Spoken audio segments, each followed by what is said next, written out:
दोस्तों नमस्कार। School of open ideas के इस नए वीडियो में आपका स्वागत है। आज हम एक ऐसे मुद्दे पे बातचीत करना चाहते हैं जिसको लेके समाज में अभी भी बहुत तरह तरह की रूढ़ियां व्याप्त हैं और जिस पेरेंट्स के साथ, जिस अभिभावक के साथ और जिन बच्चों के साथ ये स्थितियां पैदा होती हैं वो बहुत ही डिलेमा में रहते हैं और कई बार उनके मन में आत्महत्या के विचार भी आ जाते हैं। जी हाँ, तो आज हम बात कर रहे हैं ट्रांसजेंडर बच्चों की। देखिए, इसमें दो तरह की खबरें हैं। एक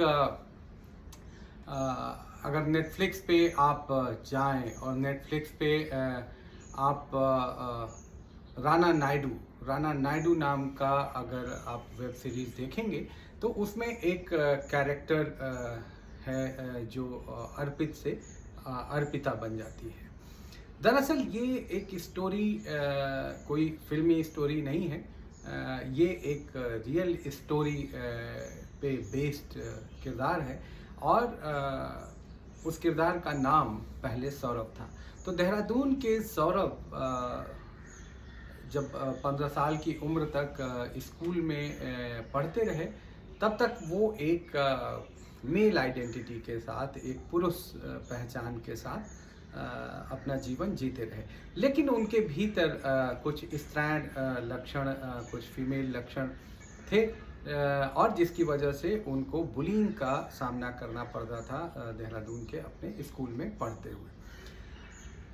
बाद में जब कॉलेज जाने की बारी आई और कॉलेज जाने में उन्होंने बाल बढ़ाया और अपने परिधान को, अपनी जो पोशाक थी उसको धीरे धीरे उन्होंने फीमेल की तरह का परिधान पहनना शुरू किया। और इस बात को जब वो स्कूल के दिनों में ही उन्होंने अपनी माँ के साथ डिस्कस किया, क्योंकि जब वो 6 साल के थे तो उनके पिता का निधन हो गया था।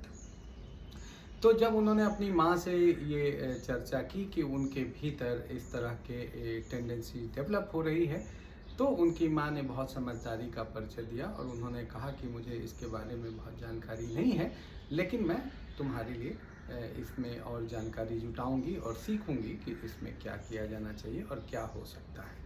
खैर, तो सौरभ की ज़िंदगी में टर्निंग पॉइंट तो ये था जब माँ उनके साथ खड़ी हुई और फिर देहरादून में कॉलेज में एडमिशन के दौरान ही उनको कुछ स्वयंसेवी संस्थाओं का पता चला जो ट्रांसजेंडर लोगों के साथ काम करते हैं।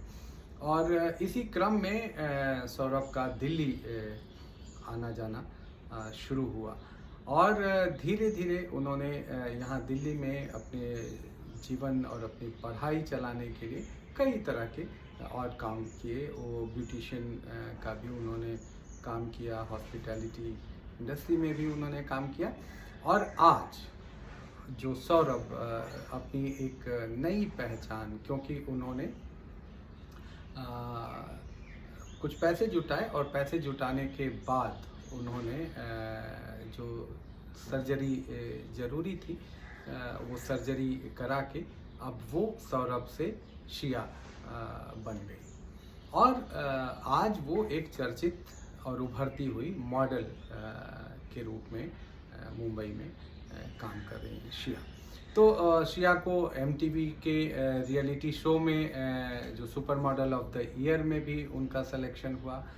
स्टारबक्स के एडवर्टीजमेंट में वो दिख रहे हैं और नेटफ्लिक्स पे राना नायडू में तो उनका किरदार है ही।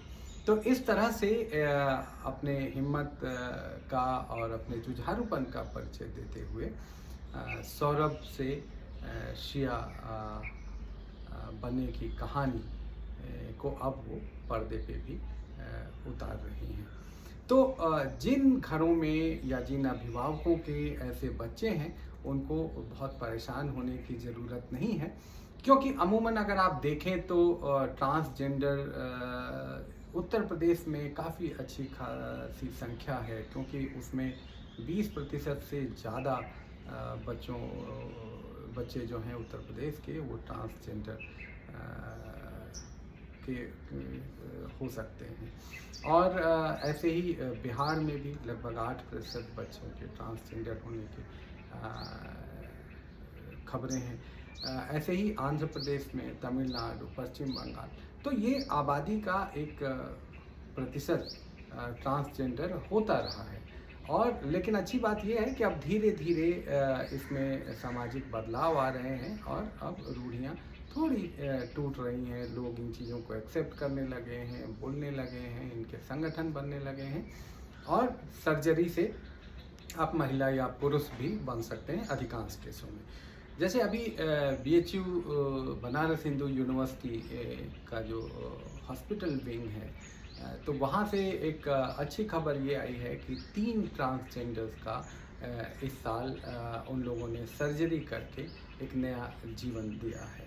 और इस सर्जरी में होता ये है कि दरअसल पुरुषों में टेस्टोस्टेरोन और महिलाओं में एस्ट्रोजन, तो ये महिलाओं में एस्ट्रोजन अगर ठीक ठाक है तो महिलाओं का विकास होता है। अगर पुरुषों में टेस्टोस्टेरोन ठीक ठाक मात्रा में है तो उनका पुरुष की तरह विकास होता है। लेकिन अगर ये संतुलन गड़बड़ हो जाए, पुरुष में टेस्टोस्टेरोन कम हो जाए, एस्ट्रोजन बढ़ जाए, या महिलाओं में एस्ट्रोजन कम हो जाए और टेस्टोस्टेरोन बढ़ जाए, तो इस तरह का अगर असंतुलन होता है तब शारीरिक विकास में पुरुष या स्त्री की बजाय ट्रांसजेंडर एलिमेंट्स आ जाते हैं। तो अब इसको मेडिकल साइंस भी चूँकि तरक्की कर रहा है, तो BHU ने 47 ऐसे ट्रांसजेंडर्स का और सैंपल लिया है और वो देखेंगे कि इनको सर्जरी के द्वारा महिला या पुरुष बनाया जा सकता है क्या।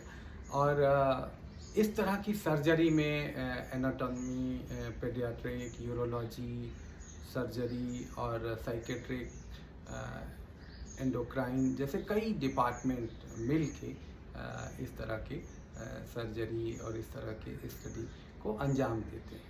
लेकिन ये एक अच्छी खबर है कि जो लोग ट्रांसजेंडर से महिला या पुरुष बनना चाहते हैं तो उनके लिए BHU से जो खबरें आई हैं वो उत्साहजनक है। तो बात ये है कि आज के टाइम में अगर कोई भी बच्चा उसमें ट्रांसजेंडर के लक्षण हैं तो उसमें बहुत शर्माने या कुंठित होने की ज़रूरत नहीं है। उनको खुल के अपने पेरेंट्स को बताना चाहिए और पेरेंट्स को भी, जो भी स्वयंसेवी संस्थाएं इस तरह का काम कर रही हैं या डॉक्टर्स जो इस तरह का काम कर रहे हैं, उनके साथ कंसल्ट करना चाहिए और वो जिस रूप में अपना जीवन जीना चाहते हैं उनको वो सपोर्ट देना चाहिए। और रही कैरियर की बात, तो अभी मैंने आपको जैसा कि उदाहरण दिया कि कैसे ये जो सौरभ से शिया की पूरी कहानी है और अब वो मॉडलिंग के क्षेत्र में अच्छा काम कर रही हैं, तो इस तरह से बाकी बच्चे भी अलग अलग क्षेत्रों में अपना कैरियर बना सकते हैं जैसे बाकी बच्चे बनाते हैं।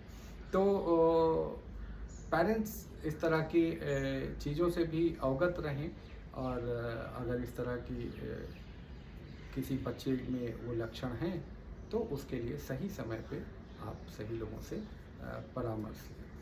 तो स्कूल ऑफ ओपन आइडियाज़ के वीडियोस को आप लाइक करिए, दूसरों के साथ शेयर करिए और हमारे चैनल को सब्सक्राइब करिए।